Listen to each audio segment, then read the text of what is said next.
안녕하세요. 저는 살면서 삶이 참 기구했지만 참 복받았다라는 생각을 많이 하면서 살았습니다. 이게 무슨 소리인가 싶으시겠죠. 참 힘든 삶을 살았지만 어린 시절부터 저를 도와주신 얼굴 없는 천사 덕분에 불우한 가정 환경에도 제가 하고 싶은 공부 열심히 할 수 있었거든요. 저는 어렸을 때 고아가 되어 할아버지 손에서 자랐습니다. 7살 때까지는 부모님이 있어 나름 엄마와 아빠를 불렀던 기억들이 선명하게 남아있기는 해요. 엄마와 손잡고 놀이터에 갔던 것, 엄마와 시장에 가서 장 보고 집에 돌아오는 길에 과자도 사 먹었던 기억 등 따뜻하고 좋았던 기억들이 있었어요. 하지만 어느 순간부터는 희미해졌고 몇 가지의 선명한 기억 외에는 엄마 아빠의 얼굴도 두 분의 목소리도 전혀 기억이 나지 않습니다. 그냥 어느 순간부터 나는 할아버지와 함께 살고 있었고 할아버지는 장애인이었기 때문에 돈을 벌 수 없어 늘 폐지만 주우며 다니셨고 자연히 저는 집에 혼자 있는 시간도 많았죠. 할아버지가 하루에 몇천 원씩 벌어오시는 돈으로 한 끼를 때우고 그마저도 넉넉지 않아 늘 김치와 물에 마른 밥으로 허기를 달래고는 했습니다. 할아버지 역시 마찬가지였고요. 심지어 할아버지는 손가락이 온전하지 못했던 탓에 저는 초등학교도 들어가기 전부터 제가 밥상을 다 차려드리고 설거지에 온갖 집안일을 하나하나 다 해야 했어요. 그때까지만 해도 그게 모든 사람들이 다 그렇게 사는 줄만 알았습니다. 하지만 초등학교에 들어가고 나니까 그게 아니라는 걸 깨닫게 되었죠. 다들 엄마가 따뜻하게 차려주시는 아침밥에 매일같이 등굣길을 함께 해주는 아버지를 간접적으로 보면서 가족의 형태나 모습들은 원래 이런 거라는 걸 그때 알 수 있었습니다. 제가 일반적이지 않은 환경에 처해 있다는 걸 그때부터 제대로 알게 된 거죠. 그로 인해 처음에는 혼란스러운 시간도 많이 가졌습니다. 왜 나만 이런 환경에서 커야 하는지 원망스러운 마음이 많이 들더라고요. 하지만 어떻게든 저를 키워보겠다고 밖에서 폐지를 줍는 할아버지를 보면서 저도 열심히 살고자 노력을 했어요. 그래서 그런 기적이 저에게 찾아온 걸까요? 초등학교 5학년으로 올라갔을 때였습니다. 저희 집으로 편지 한 통이 익명으로 도착했더군요. 예, 진수야, 이거 좀 봐라. 네 이름 앞으로 편지가 한 통 왔어. 편지요? 그래, 편지 말이다. 누가 너한테 보낸 것 같은데 누가 보냈는지 안 적혀 있구나. 주소는 제주도인데 제주도는 섬이기 때문에 우리가 아는 사람이 아무도 없단 말이지. 한번 볼게요. 같이 봐요, 할아버지. 그때 당시로는 초등학교 5학년인 나에게 무슨 편지가 왔을까 참 궁금했어요. 학교에서 우편으로 편지를 주고받는 걸 배우긴 했어도 그런 편지를 보내줄 만한 친구가 저에게는 없었거든요. 그래서 신기하면서도 호기심 가득한 마음으로 읽었고 편지를 처음부터 끝까지 다 읽은 후 저와 할아버지는 그 자리에서 통곡을 하며 울 수밖에 없었습니다. 편지의 내용은 이러했어요. 진수 안녕? 이름도 모를 사람에게 편지를 받아 많이 당황스럽지. 난 네 엄마랑 잘 아는 사람이야. 많이 궁금하고 의심스러울 수도 있겠지만 널 사랑하는 한 사람으로 생각해주면 참 고마울 것 같아. 내가 왜 이렇게 편지를 쓰게 됐냐면 네가 어린 나이에 얼마나 열심히 살고 있고 아프신 할아버지를 모시고 얼마나 착하고 성실하게 하루하루를 살아가고 있는지 알고 있기 때문이야. 너의 그런 모습을 알기 때문에 나는 진수 네가 성인이 될 때까지 내가 후원을 해주기로 마음먹었단다. 네가 마음껏 꿈을 펼치며 아무 걱정 없이 공부를 할 수 있는 학비와 하루하루 할아버지와 따뜻한 밥을 먹을 수 있는 생활비를 후원하기로 했으니 항상 용기 잃지 말고 힘차게 인생 살아가야 한다. 알았지? 이 편지를 읽고 나서 할아버지와 저는 서로를 부둥켜 안고는 한참을 울었습니다. 정말로 어린 나이였음에도 불구하고 그 편지 한 통에 그동안 느꼈던 인생의 고단함과 힘들었던 마음들이 다 녹아내리는 듯 했어요. 아이고, 진수야, 이게 무슨 일이냐? 이게 무슨 일이야? 그렇게 할아버지와 저는 이름도 모를 분이 보내주시는 후원금을 받기로 결정했고, 그때부터 저는 그 후원자님과 소통을 하며 지냈습니다. 그분과의 소통은 오로지 편지로만 이루어졌어요. 그리고 처음 받은 편지부터 시작해서 계속해서 주고받은 편지들은 하나도 남기지 않고 모두 간직했죠. 저에게는 기적 같은 선물이었고 평생 잊어버려서도 안 되는 귀한 보물이었으니까요. 그 이후에 후원자님은 정말 매달 정확한 날짜에 맞춰서 할아버지 통장으로 넉넉하게 생활을 할 수 있는 생활비와 학비를 보내주셨어요. 그 덕에 저는 아주 넉넉하게는 아니더라도 따뜻한 밥과 햄 반찬을 먹을 수 있게 되었고 계절에 따라 옷도 사서 입을 수 있었어요. 그렇게 하루하루 감사하고 행복한 삶을 살았지만 저에게도 오지 않을 것 같았던 사춘기라는 게 오더라고요. 초등학교를 지나 중학교 2학년이 되면서 방황이 시작되었습니다. 나는 왜 남들처럼 부모가 없어야 하고 아픈 할아버지의 후원이나 받으며 살아야 하는 걸까? 이런 생각이 들었거든요.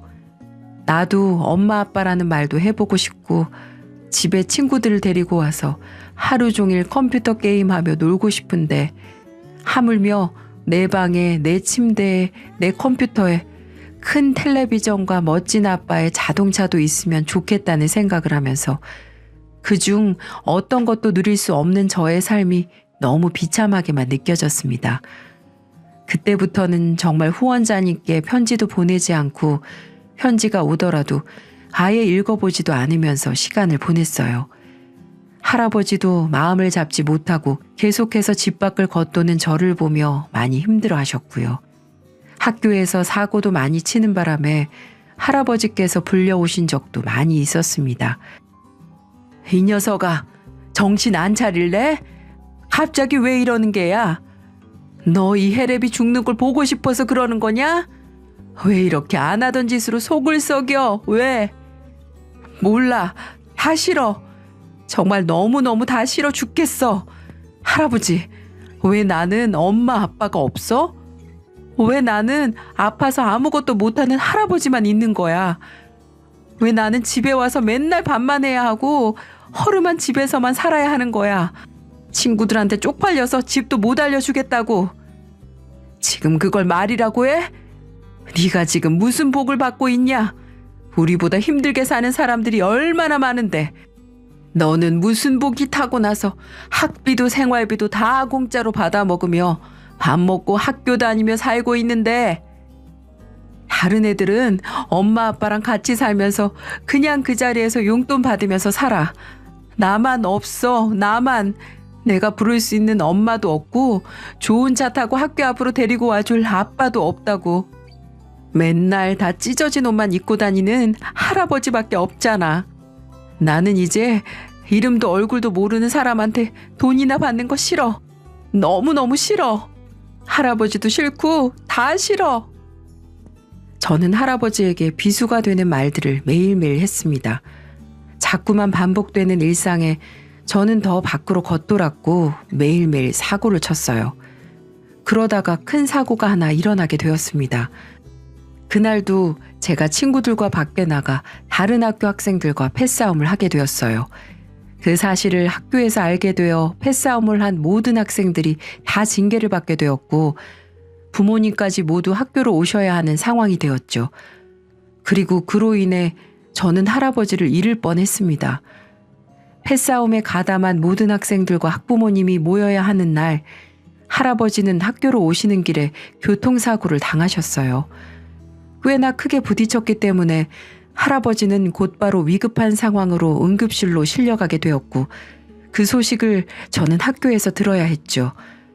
할아버지는 제가 학교에서 병원으로 가는 길에 수술실로 곧장 들어가셨습니다. 너무나도 청천벽력 같은 소리에 저는 정신을 차릴 수가 없었어요. 이 세상에 단 하나밖에 없는 가족을 잃을 수도 있다고 생각하니까 어린 나이에 너무나 무섭고 두려워지더라고요. 정신없이 담임 선생님과 함께 달려간 병원에서 기나긴 수술 끝에 다행히도 수술은 잘 되었다는 의사 선생님의 이야기를 들을 수 있었죠. 너무 놀랐던 저는 그 자리에서 주저앉아 울었습니다. 그 어린 나이에 감당하기에는 너무 힘든 순간들이었어요. 하지만 힘든 시간은 거기에서 끝이 아니더라고요. 할아버지의 수술비는 만만치 않게 청구가 되었고 어린 제가 감당할 수 있는 수준이 아니었습니다. 주변에 도움을 요청할 곳도 없었어요. 친척들도 연락을 안 하고 정말 할아버지와 단둘이 외롭게 살았기 때문에 모든 것이 저에게는 감당하기 힘든 것들 투성이었죠. 담임 선생님도 도와줄 수 있는 부분을 찾아주시겠다고 했지만 그 큰 돈을 어디에서 당장 마련할 수 없었고 수술 비용뿐만 아니라 앞으로 해나가야 할 치료비부터 시작해서 입원비가 포함된 병원비 모두 마련할 길이 없었어요. 저는 절망에 빠졌습니다. 그 순간 제가 왜 방황을 했는지, 왜 나 때문에 할아버지가 이렇게 아프셔야 하고 어려운 상황이 되었는지 후회스러웠어요. 제 자신이 정말 죽도록 싫었습니다. 그때 생각난 게 바로 후원자님이었어요. 저는 정말 바짓가랑이를 잡는 심정으로 후원자님께 편지를 보냈죠. 저는 편지를 보내고 나서 간절한 마음으로 기다렸습니다. 그리고 생각보다도 더 빨리 후원자님에게 답장이 왔어요. 후원자님은 저의 어려운 이야기에도 선뜻 1,000만 원이라는 거금을 보내주셨고 그 돈으로 할아버지의 병원비를 전부 해결할 수 있었습니다. 그리고 건강하게 퇴원도 하셨고요. 그렇게 저는 또 한 번의 인생의 큰 빚을 그분에게 지게 되었네요.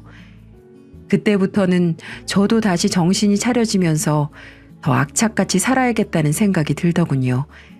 그날로부터 저는 공부에만 매진을 했습니다. 그 사이사이 후원자님과 소통도 계속해서 했고요. 그분과 연락을 주고받으면서 한 번씩 그분이 너무너무 궁금해졌어요.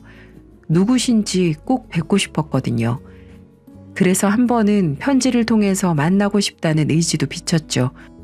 하지만 무슨 일에선지 그분은 아직까지는 이렇게만 소통을 하고 싶다고 말씀을 하시더군요. 그래서 제가 보답할 수 있는 길은 무조건 내가 성공해서 잘 사는 모습을 보여드리는 거라고 생각해 저에게 보내주신 돈이 헛것이 되지 않도록 열심히 노력했습니다. 결국 할아버지와 후원자님의 도움으로 저는 당당하게 서울에 있는 로스쿨 법대에 들어가 일부 장학금을 받게 되었고 그때부터는 과외를 다니면서 생활비를 충당했고 학교를 다닐 수 있었어요. 그렇게 저의 삶은 쭉 순조롭다고만 생각을 했죠. 저는 학교를 다니면서 계속해서 공부에 매진을 했고 하루빨리 성공해서 할아버지를 호강시켜주고 싶었습니다. 그리고 후원자님을 찾아뵙고도 싶었어요. 한 번은 후원자님께 편지를 보내 제주도에 찾아가 감사 인사도 드리고 보답을 하고 싶다고 말을 하니까 극구 사양하시더라고요. 지금 본인 상황이 저를 맞이할 상황이 안 된다면서 다음에 기회가 되면 꼭 보자고 하면서 자꾸 미루셨습니다. 그래서 어쩔 수 없이 그날이 오기만을 속으로 내심 기대했어요. 그렇게 제게 순탄한 길만 걸어가고 있을 때쯤 슬프고 힘겨운 일이 발생하기 시작했습니다. 대학교를 다니다 군대를 갓 제대를 하고 본격적으로 공부를 시작하려고 하던 찰나에 할아버지의 건강이 갑작스럽게 악화가 되었거든요. 연세도 많으시고 평소 가지고 있던 지병으로 인해 병원에서도 손을 써볼 겨를도 없이 숙환으로 돌아가시고 마셨어요. 제겐 너무나 큰 슬픔이고 시련이었습니다. 어릴 때는 아무것도 모를 때 부모가 다 떠났기에 어떠한 슬픔을 느낄 새도 없었지만 이번만큼은 아니었어요. 하루빨리 성공해서 호강시켜드리고 싶었던 나의 사랑하는 할아버지가 돌아가셨을 때 저는 세상을 다 잃은 기분이었어요. 한동안은 목소리가 나오지 않을 정도로 울면서 지냈습니다. 장례식장도 아주 초라하기 짝이 없었어요. 그때는 할아버지의 아들인 아버지라는 사람도 며느리라는 저의 엄마도 누구도 오지 않았기 때문에 제 지인들 몇 명하고만 할아버지를 이 세상에서 고이 보내드릴 수밖에 없었죠. 이렇게 사람의 끝이 허무하고 허망할 수 있었을까요?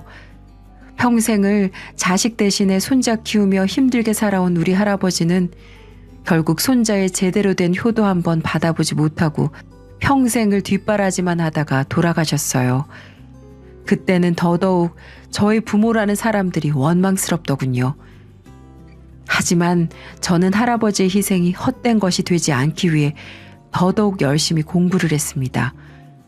할아버지가 돌아가셨다는 사실은 후원자님께 알리지 않았고요. 좋지 않은 소식은 알려드리지 않는 게 맞다고 판단을 했기 때문이죠. 대신에 좋은 소식을 들려드리기 위해서 노력했고 3년 동안 로스쿨을 다니다 졸업하고 변호사 시험에 몇 번의 도전 끝에 합격을 하게 됐습니다. 하지만 그 누구도 축하를 해주는 사람은 없었어요. 제가 변호사 시험 합격을 하면 버선발로 달려오시겠다고 하셨던 할아버지는 이 세상에 없으셨습니다. 그날 전 할아버지가 계시는 납골당으로 가서 이 사실을 말씀드리고 할아버지를 보며 미친 듯이 울었네요. 할아버지, 진수 왔어요. 그동안 잘 지내셨어요? 할아버지, 오늘은 제가 기쁜 소식을 들고 왔어요. 할아버지가 그토록 원하고 기다리셨던 변호사 시험에 당당히 합격을 했어요. 너무 고맙습니다. 이게 다 할아버지 덕분이에요. 할아버지 없었으면 저에게 이런 날도 오지 않았을 거예요. 고아인 날 키워주신 사랑하는 할아버지, 꼭 이 못난 손주 잘 사는 모습 보여드릴게요. 언제나 나만 바라봐 주시고 아껴주시고 해지 주우면서 절 키워주신 할아버지 사랑 절대 잊지 않을게요. 사랑해요, 할아버지. 그렇게 말씀을 드리고 한참을 그 자리에 서서 있다가 나왔습니다. 그날 이후로 정말 바쁘게 지냈어요. 제가 목표로 한 판사가 되려면 변호사 경력 7년 정도 법조 경력을 쌓아야 판사 임용 시험이 주어지기 때문에 열심히 변호사 생활로 이어나갔습니다. 참 열심히 했던 것 같아요. 책에서만 봤던 사건 사고들 실제로 현장에서 직접 부딪히다 보니 참 나쁜 사람들이 세상에 많더군요. 피해를 보신 분들을 보면 같이 아파하며 어떻게든 피해자 입장에서 많이 도와드리려고 노력을 했던 것 같네요. 그렇게 하루하루 지내다 한 여자를 만나게 됐어요. 대학 동기한테 소개받은 평범한 직장인이었는데 만나다 보니 제가 지금 하는 사실을 잊게 해줄 정도로 제게 정말 잘해주었고 이 여자만 있으면 세상을 다 얻는 기분이 들었거든요. 그렇게 우리는 서로 아껴주고 사랑해가며 5년의 연애를 했고 제가 판사 임용 시험까지 합격을 한 다음 정식으로 프로포즈를 하게 되었어요. 그렇게 저희는 결혼을 약속하게 되었고 저는 겹겹이 일어난 경사를 곧장 후원자님께 알려드렸습니다. 저의 인생에 가장 빛나는 순간을 전하기 위해 썼던 편지의 감격은 아직도 잊혀지지가 않습니다. 후원자님, 그동안 안녕하셨죠? 제가 요즘 바쁘다는 핑계로 연락을 자주 드리지 못해 정말 죄송해요. 별일은 없으신 거죠? 저 오늘은 후원자님께 기쁜 소식을 드리기 위해 편지를 쓰게 됐습니다. 저 판사 임용시험 합격했습니다. 참 로스쿨 법학대학원 나와서 한참이나 걸려서 제가 원하는 꿈을 이루게 됐어요. 이게 모두 다 후원자님 덕분이에요. 정말 이 은혜는 평생 잊지 않겠습니다. 그리고 이제는 제가 우리 후원자님을 도와드리고 싶어요. 그동안에 도와주신 금액도 다 이자 쳐서 드리고 싶어요. 당연히 사람이라면 은혜를 받았으면 갚아야 되는 게 이치니까요. 제게 답장 보내실 때 계좌번호 하나 남겨주시면 꼭 보답하겠습니다. 부탁드립니다. 그리고 또 하나 기쁜 소식은 제게 가족이 생길 것 같아요. 사랑하는 사람과 결혼을 하기로 했거든요. 드디어 저도 콧물 찔찔 나오던 꼬마에서 후원자님 덕분에 어엿한 가장이 될 수 있게 됐습니다. 그래서 제일 먼저 말씀드리고 싶었어요. 편지에 결혼식장이나 시간 적어서 보내드릴 테니까요. 시간 되시면 그날만큼은 참석해 주시면 제겐 큰 영광일 것 같아요. 물론 일이 있으셔서 못 오시더라도 마음으로라도 꼭 잘 받겠습니다. 이런 기쁜 소식을 처음으로 전해드리게 돼서 눈물이 나옵니다. 감사합니다. 저는 이렇게 편지를 보내고 초조한 마음으로 후원자님의 답변을 기다렸어요. 하지만 결혼식 날짜가 다가오는데도 답장은 오지 않더군요. 청첩장을 같이 보내긴 했지만 아무래도 답장이 없는 걸 보니 식장에서 뵐 수 있을 거란 기대를 접어야겠다는 생각이 들더라고요. 어쩔 수 없이 기대를 접고 애써 덤덤하게 결혼식을 올리기로 했습니다. 그렇게 결혼식 당일이 찾아왔어요. 결혼식을 하면서도 제 신랑 측 하객석에서는 제가 찾아올 가족이 없었기 때문에 제 가족들은 아무도 없었습니다. 그 빈자리는 제 지인들로 꽉 채워주고 있었어요. 참 마음이 아팠습니다. 그렇게 뭔가 모를 허전함이 제 가슴을 짓누르고 있을 때 어느 순간 한 번도 보지 못한 중년의 여성이 조용히 가서 하객석 자리에 앉으시더라고요. 아무리 생각해도 한 번도 살면서 보지 못한 얼굴이었어요. 그러더니 갑자기 손수건을 꺼내시면서 울기 시작했어요. 저는 그 모습에 너무 놀라지 않을 수 없었고요. 한 번도 보지 못한 아주머니가 제 하객석에 앉아 슬프게 울고 계시니까요. 저를 생각하면서 울어주고 함께 기뻐해 줄 사람도 이 세상에는 그 누구도 없기도 했고요. 그래서 전 그분에게 조심스럽게 다가가 인사를 드리고 여쭈었어요. 안녕하세요, 아주머니. 저는 오늘 이 결혼식 신랑이 될 김진수라고 합니다. 실례지만 제가 한 번도 뵙지 못한 것 같은데 조금 전부터 계속 울고 계셔서 인사를 드렸어요. 혹시 절 아시는 분일까요? 네가 진수니? 정말 우리 진수 맞니? 저에게 진수가 맞냐고 묻는 질문에 저는 직감적으로 제가 너무나도 보고 싶어 했던 후원자님이라는 걸 알 수 있었어요. 네, 맞습니다. 혹시 후원자님이신가요? 후원자님 맞으신가요? 정말 이렇게 와주셨네요. 너무 감사드려요. 정말 감사드립니다. 역시나 제 예상대로 후원자님이 맞았는지 그분은 그 자리에서 제 대답을 듣자마자 눈물을 펑펑 쏟아내기 시작하셨어요. 그 모습을 보며 저도 눈물을 흘릴 수밖에 없었고 그렇게 한참을 서로 울다가 후원자님의 말을 시작으로 대화를 하게 되었어요. 진수야, 보자마자 이렇게 울어서 미안하구나. 너를 보니까 눈물을 참을 수가 없었어. 그리고 그동안 너를 보러 오지 못한 것도 미안해. 아닙니다. 이렇게 찾아와 주신 것만으로도 저는 충분히 감사해요. 정말 감사합니다. 그래. 나도 사실은 널 정말 만나고 싶었어. 하루도 빠짐없이 널 생각하며 너를 그리워하며 너를 보고 싶어 했다. 네? 이제는 내가 더 이상 날 너에게 알리지 않으면 안 될 것 같아 이렇게 용기를 내서 찾아왔단다. 내 이야기를 듣고도 네가 나를 받아준다면 좋겠지만 그게 어렵다면 가차없이 나를 버려도 좋아. 그게 무슨 말씀이세요? 알 수 없는 말들을 선두로 뱉으시고는 그 뒤부터 후원자님은 믿을 수 없는 말들을 이어가셨습니다. 진수야, 내가 네 엄마야. 후원자가 아니라 네 생모란 말이야. 네?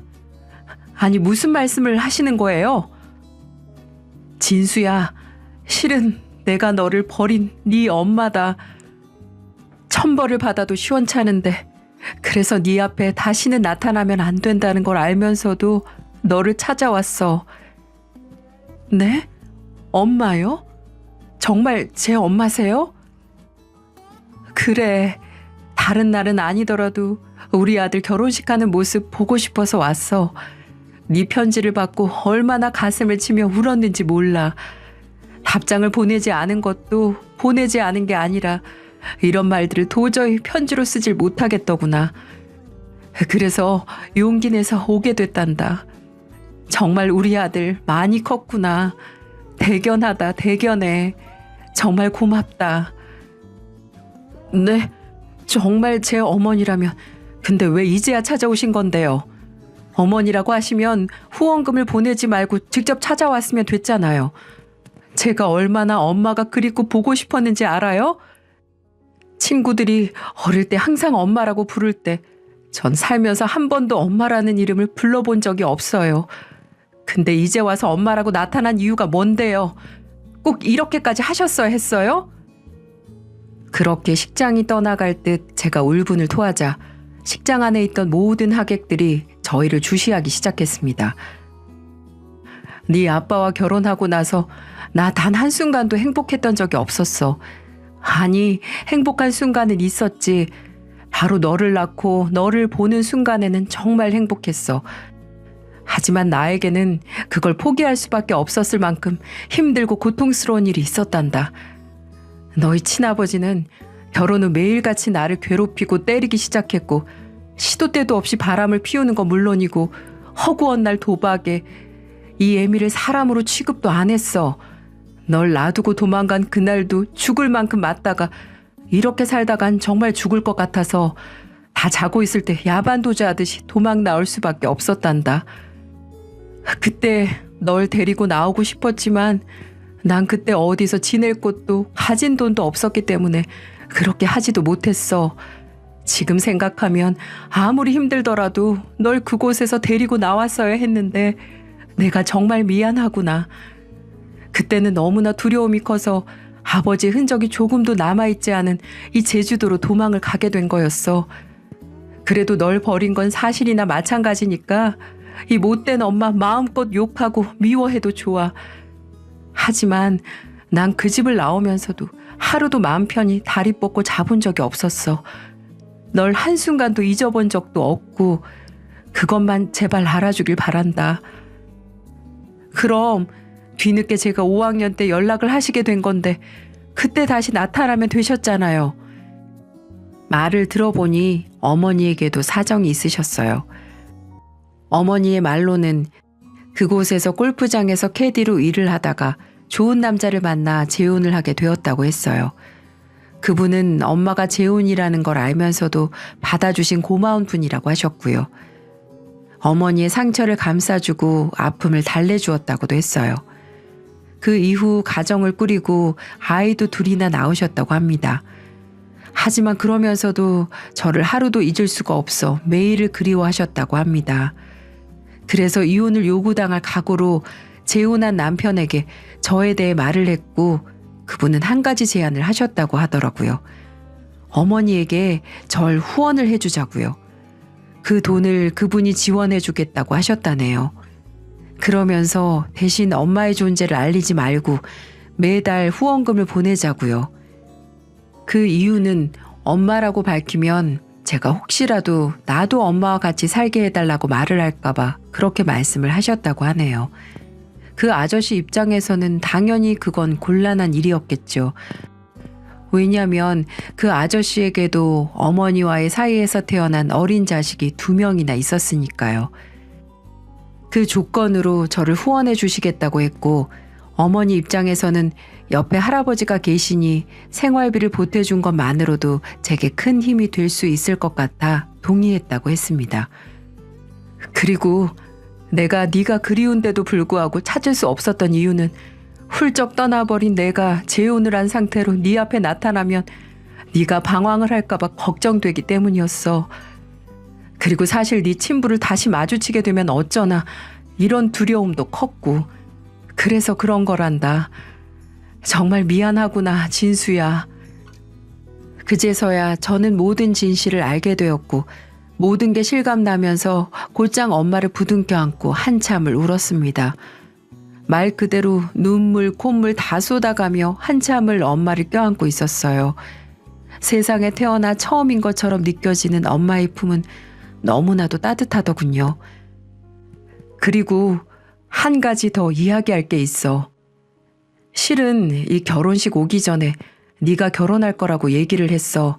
그랬더니 남편과 네 배다른 동생들도 너를 아주 많이 보고 싶어해. 그동안 너를 후원하면서 항상 이야기를 해주고 소식을 들려줬거든. 남편도 이제는 아이들도 다 컸으니 이제는 우리가 먼저 받아들이자고 하더구나. 실은 지금 다들 밖에서 기다리고 있는데 오라고 말을 해도 되니? 어머니는 바로 통화를 하셨고 근처에 있었는지 거의 바로 엄마의 가족들이 들어왔어요. 그리고 그들은 저를 보자마자 약속이나 한 것처럼 꽉 껴안아 주었습니다. 네가 진수구나. 건강하게 또 이렇게 건장하게 커져서 고맙다. 고마워. 역시나 그들도 눈물을 흘리며 저를 마음껏 안아주었어요. 이 모든 게 무슨 상황인가 싶을 만큼 꿈만 같은 시간들이었습니다. 이 모습을 지켜본 모든 하객들은 저희를 보며 박수를 보내주었어요. 아내는 물론이고 장인 장모님도 함께 눈물을 흘리시며 저희 어머니를 꼭 안아주셨어요. 정말 와주셔서 감사하다고 말이죠. 그렇게 저는 그날 세상에서 가장 행복한 결혼식을 올렸습니다. 식장 안에서 당연히 비어있을 거라 생각했던 신랑 측의 혼주 좌석은 두 자리 모두 꽉 채워진 채로 감격스러운 결혼식을 마칠 수 있었고요. 지금은 저도 저희 엄마와 새아버지의 호적으로 들어가 그들의 첫째로 장남으로 2명의 여동생을 둔 오빠로 살아가고 있어요. 물론 저의 사랑하는 아내의 남편으로도 말이죠. 지금까지 세상을 살아가며 제가 꿈꿔왔던 모든 일들이 이렇게 실제로 일어나다 보니 아직도 꿈을 꾸는 것 같지만 제게 주어진 이 삶을 마음껏 느껴보며 살아가려고요. 제 이야기를 들으니 앞에서 말한 기구하면서도 복받은 인생이라는 말의 뜻이 이해가 되시나요? 저는 분명 너무나도 힘들고 슬픈 인생을 살았어요. 하지만 그 속에는 행복과 기쁨이 있었고 지금은 더할 나위 없이 행복한 순간들을 살고 있네요. 여러분도 힘든 시간들을 잘 극복하셔서 꼭 행복한 삶을 사셨으면 좋겠습니다.